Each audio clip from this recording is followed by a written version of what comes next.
Today on Locked On Rockies, you turn to the young guns, and that happens. You are Locked On Rockies, your daily Colorado Rockies podcast, part of the Locked On Podcast Network, your team every day.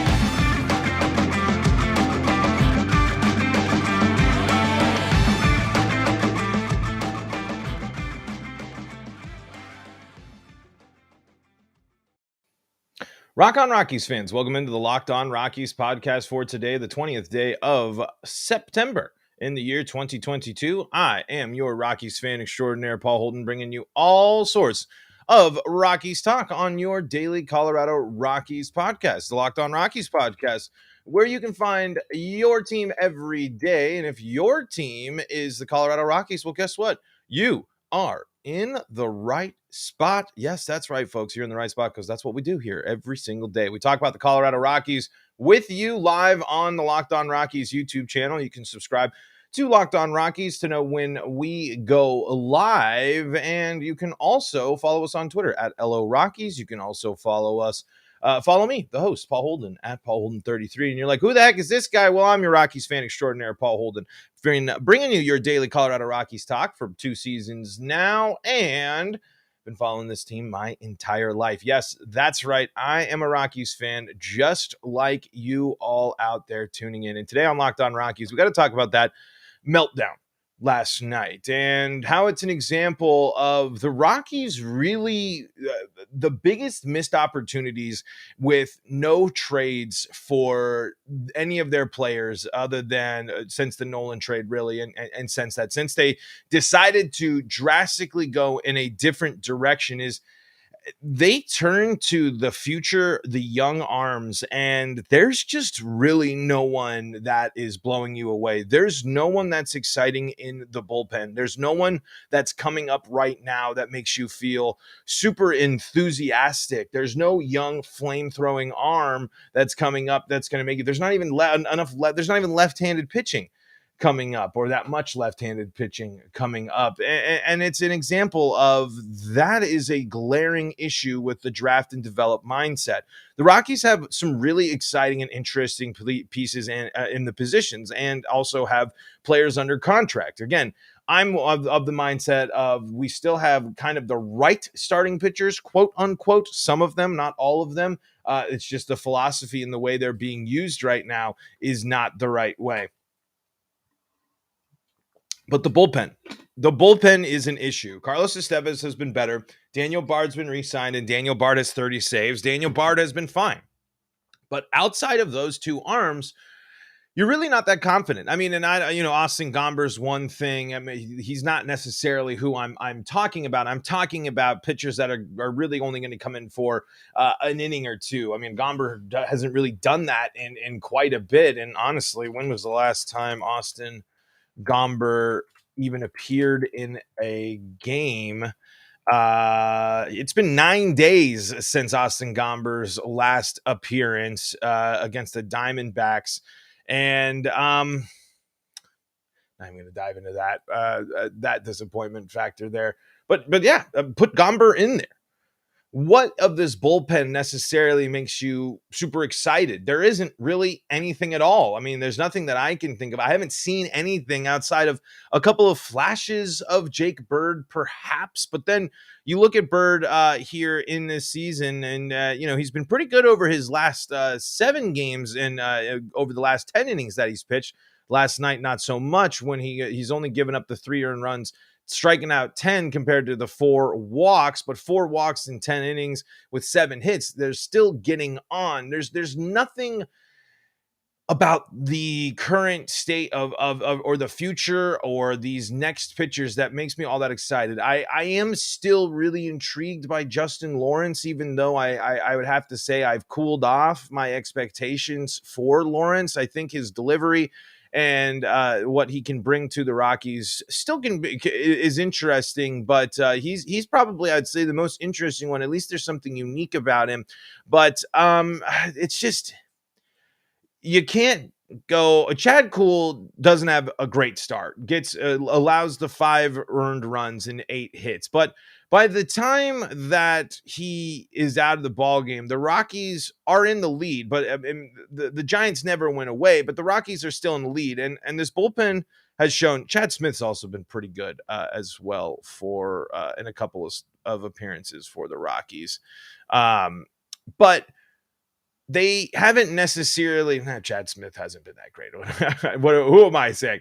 Hits and runs, but no runs given up in his last two starts there, or last two appearances for him. But that's what I mean. There's no one when I go through the list. There's these late call-ups. There's these other things. There's nothing in the Rockies bullpen that gives you the confidence to have this team win close ball games. How many times have the Rockies lost late? How many times have the Rockies been walked off this year? How many times have the Rockies won in one run or lost one-run ball games? We've talked about it before on the show.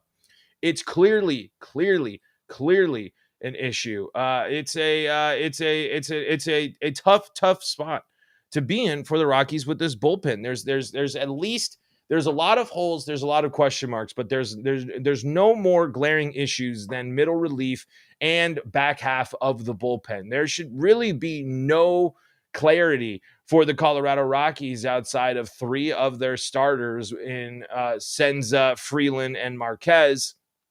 And really anybody in the bullpen outside of Bard and surprisingly enough, Carlos Estevez, because, man, that's what you're hoping for, a glimmer of something there when you give your young guys, when you give your players that are getting called up. And obviously it's tough for the one guy who just gets called up there for the Rockies. And he ends up having that tough inning there to in extras for and giving up the home run to the Giants. But you still got to. That's also an opportunity for him to shut the door, and he was 1 out away. I mean, it's also hard to just sit here and be like, we need more, especially when you look at it and he was 1 out away. Lawrence, however, gives the two runs. We just see earned runs, and when the Giants are playing as well as they were, you just got to capitalize. And it's unfortunate that when given a lot of opportunities and given some opportunities this year, the young arms of the Colorado Rockies, the ones that have been called up, the ones that have been placed in certain situations, have not really dominated, necessarily been really great. There's been some flashes, there's been some interesting stuff, but the Rockies clearly need a ton of help in the bullpen and a ton more of development of a lot of these arms. We got a new chatter here in the live chat. We'll dive into that and more, talk about some of the young guys for the Rockies here in just a moment. But before we do that, I got to tell you about LinkedIn. LinkedIn, you know about LinkedIn. Of course, you know about LinkedIn. It's the place to go if you are looking to hire and get your job in front of the world's largest professional network. All you got to do is go to LinkedIn Jobs. LinkedIn Jobs is the place you need to go. It's so easy to post your job posting for your team faster and for free than anywhere else. And you can add your job in the purple hashtag hiring frame to your LinkedIn profile once you're all set up and going there. And you can spread the word that you're hiring. They got the simple tools like screening questions that make it easy to focus on candidates with just the right skills and experience, so you can quickly prioritize who you'd like to interview and hire. It's the end of the year. Maybe you're looking for a change. Maybe you're looking to do something new. Maybe you're looking to bring in the right crew to help guide you to the end of the year. Let LinkedIn use their tools to help bring the right hire to you. LinkedIn Jobs helps you find the qualified candidates you want to talk to faster. Post your job for free at linkedin.com/lockedonmlb. That's linkedin.com/lockedonmlb to post your job for free. Terms and conditions do apply. Heading over into the live chat here, we got El Mosilic, who says, hello, been watching the Rockies since I moved to Colorado. Sad to see the state of the team currently. Hoping for the future, but I'm not holding my breath. Yeah, I wouldn't hold your breath too much. It's until this team crafts a true identity for itself, until this team actually has a plan, until this team figures out a way that they can create consistent winning baseball in Colorado, it's going to be hard to hold your breath. But there are pieces and things to be excited about in the future. And as the way of things have had it, it should be a little bit easier for the Rockies, and hopefully it does pan out. I mean, there needs to be some rhyme or reason. There could be with some of the development, some of these players, and some of the stuff of the future for the Rockies. But yeah, it's a very tough for the Rockies right now. And I mean, it's really something that you are going to need to see the Rockies really commit to identity, to really figuring out who the Colorado Rockies are and what they want to do. And it looked like they had it, and then they threw it all away. So clearly there was something about the identity or the culture or what they were building before that they didn't like, and they pivoted from, whether that be the relationship soured, and that's how it ended up with the Rockies being where they're at, or it's just a continued thing where I think the people in charge, or the people really running the show, the people behind the scenes, aren't as baseball focused when their team is successful as a business. It's business and baseball don't always mix. And as much as baseball might be bad for the Rockies, business is most certainly good. Tanner Cruz says, what is that, $1 billion? Is that what it is? If I had $1 billion, who are the players in the Major League Baseball that you'd get for the Rockies? I'm not kidding, and I'm going to dive into this.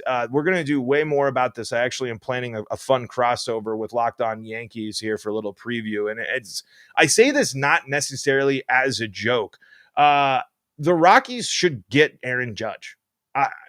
If you're gonna go out and already commit and be willing to spend big money on one of the biggest names in free agency this last offseason in Chris Bryant. Chris Bryant is also a former MVP and a World Series champion. If you really wanted to add to an interesting part of your outfield, if you wanted to add offense and thump to a lineup that desperately needs it, if I had the $1 billion, if I had the blank checkbook, if Dick Monfort was willing to be able to put up a tremendous amount of money to this ball club, I think the Rockies should make a $300 million offer for Aaron Judge for 6 years. Then your outfield can have other stuff, but you can have Judge to DH. And I don't think it's that crazy to think that the Rockies now with the DH should think about really valuing the DH position for their club. They have the unique ability of playing it somewhere that is offensive focused and offensive friendly for 82 games or 80 games a year, 81 games a year, just like the Yankees do. The Rockies don't have the resources to get Aaron Judge, but if you put Aaron Judge in Denver and where you could potentially put him in some areas, he would be really exciting. Of course, it'd be really cool to go out and get DeGrom. I mean, if you offer a bunch of money, it would be awesome. He's currently making $30 million. He's probably his AAV is $43 million. It's going to be interesting where some of these top name pitchers end up. But I want the Rockies, if I had all that money, I would not only go after a couple of starters, but I would go for some younger ones. I would see if I could, but I would maybe go after Carlos Rodon.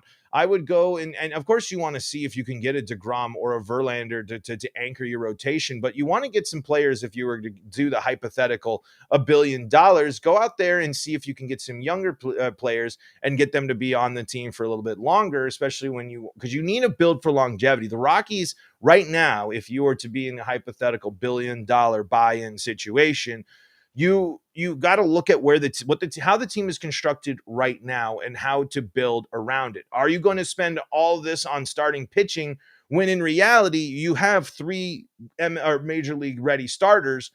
Maybe instead of that money going to the players, maybe that goes into bringing in some new coaching. Maybe that goes into and taking some of that $1 billion money, instead of it just being put on finding players, it's going more in investing into your club. I mean, is it fair to say that the Rockies have found good players and have gotten good value out of some players? That's not very true with a lot of their free agent signings and their trades. But in terms of some of the players they've developed, some of the players that they have, that they've been able to find some pretty good pieces and some good players and have some good players currently. You can use a lot of your $1 billion to just find and pick and choose the best pieces, yes, but are they going to work at Coors Field? And does it work if you don't have the right philosophy, the right facilities, the right equipment, the right mindset, the right training? it would be really, really interesting to see if the Rockies, if you had an influx of money into investing in that. If I had the $1 billion, I would be trying to bring in people from outside of the organization to help see about this. I agree with you about Shane McClanahan there as well. If you are with for the Rockies as well, that would be a nice, interesting thing for because if you're the Rockies, you're pretty confident in having Bard close games for you. I mean, Bard's been pretty darn good. 30 saves this year. I mean, he's had some shakiness, sure, but he's not going to get the trumpets to sound the alarm or what have you. But Daniel Bard has been a pretty good closer for the Rockies with a WAR of 3.1, an ERA of under 2. He's got 61 strikeouts. If he didn't have some of the walk issues that we've seen with him this year, he's definitely cut it down though. When you look at he's gonna finish with less walks this year compared to his 2021 season. So if you're going in with your $1 billion, you have a closer. So if I was the Rockies, I would try to build as much of a force outside of your then if they don't score off your starters, good luck scoring off of them. You could go on some of these pitchers and something like, do you look at like a Kenley Jansen, for example? But if I was the Rockies, again, my focus would be on younger arms that have been there, that are ready to kind of prove and handle this, while also not just going into just strictly young guys either, because a lot of the free agent class this year is a lot of pitchers that are vets. I mean, Chapman, Jansen, Krimble, Will Smith, Zach Britton. I mean, there are Knebel, Trevor May, Taylor Rogers. I mean, even Carlos Estevez is on here, and Michael Givens. I mean, there's plenty of things. Wouldn't hate to see Adam Ottavino back in the Colorado Rockies uniform as well. There's just lots of good vets. There's going to be lots of options out there. If the Rockies really want to beef up things, they got to be willing to spend some money in free agency. They really got to be willing to spend some money in free agency. It's going to be a big move for the Rockies here. I wanted to talk about one more young guy for the Rockies here on the show. We'll also take a look up at the lineups and such for tonight for Rockies Giants. Another one of the last games there. Make sure if you want to catch a Rockies game, this is the final homestand of the season. So make sure that you are heading to Coors Field if you want to get in there and get your Coors Field fix before the end of the year. But before we do that, check this out. All right, folks. Michael Tolia, it's an interesting spot for him. We saw probably his best game at the big league level there last night. 2 triples, stolen base. I think there was a tweet I saw that he's the only other Rockies player to do that in his team history is Larry Walker. That's good company to be. Tolia's numbers aren't necessarily great. The big issues there are the strikeouts, but this is his first stint up here, and it's kind of nice that the Rockies are letting him play it out in this part of the season. He has been with the team since I think a little around August 30th. And since then, he has played most of the month of September, almost every single day in the month of September. We have seen Tolia in the lineup. And again, not necessarily been setting the world on fire, but this is a good way to handle this. Let Tolia get all these at-bats. And even if he doesn't necessarily blow you away, you weren't expecting Tolia to be right here, ready to go. Here he is contributing right now. This is good development work for Tolia, who the Rockies clearly are excited about, and they're clearly excited by his development to give him this many opportunities. He's getting a lot of opportunity. I mean, he's taking opportunities away from some veterans on the team. And, I'm not too worried about it as much as because this is the first big appearance with the club. And again, this is the Rockies' 2019 number 1 draft, draft pick, 2019 first round draft pick, not number 1 overall. Sorry. So the Rockies clearly in a fine position there with Tolia, even though with that batting average sitting at 226, 284, 268. Couple of home runs though, and 10 RBIs as well. That stolen base, but it's so not hitting the panic button on Tolia, but it's also something that you can be excited about.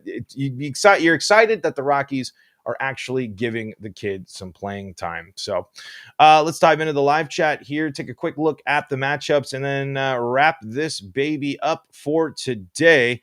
In the live chat here, we got Elmo Silic says, I think Bart is a good closer. I agree, though. Would like to see a few less walks and give me heart palpitations in the ninth. I would agree there. Tonight on the bump for the Rockies, they are sending out Kyle Freeland, I would say the best pitcher for the Rockies this season. Going up against John Brebia. Brebia is 6-2, 2.9 ERA in 62 innings pitched, 49 strikeouts, 18 walks, 4 home runs. Been a pretty good little bit of a stretch for him there in those 62 innings pitched. That's a good line there. Freeland 9-9, 4.43 ERA with a 1.38 WHIP. Almost over 100, almost 100 innings more pitched than John there for Kyle this year. 117 strikeouts, 172 hits, 49 walks, and 18 home runs. Looking to have Freeland keep the home run total down tonight and make sure that he keeps the Giants off the board. Let's see what he can do there, get more double plays. Folks, that is going to do it for today's episode of the Locked On Rockies podcast. Thank you all so much for tuning in and joining us today. Make sure that you are subscribing on YouTube and make sure that you can pop into the live chat just like Tanner and Elmo Silic did. Thank you so much for tuning in, and I'm happy you like the content. And hey, we'll keep you company while school is being tough there for you as well, because we'll be talking about the Rockies all the time right here on the Locked On Rockies podcast during the season, off season, all the time. If you want more baseball talk, check out the Locked On MLB podcast, and you can also stay up to date with all things Colorado sports. The Locked On Broncos, Locked On Avalanche, and Locked On Nuggets podcast. And folks, until next time, this is Paul Holden saying so long from the Locked On Rockies podcast.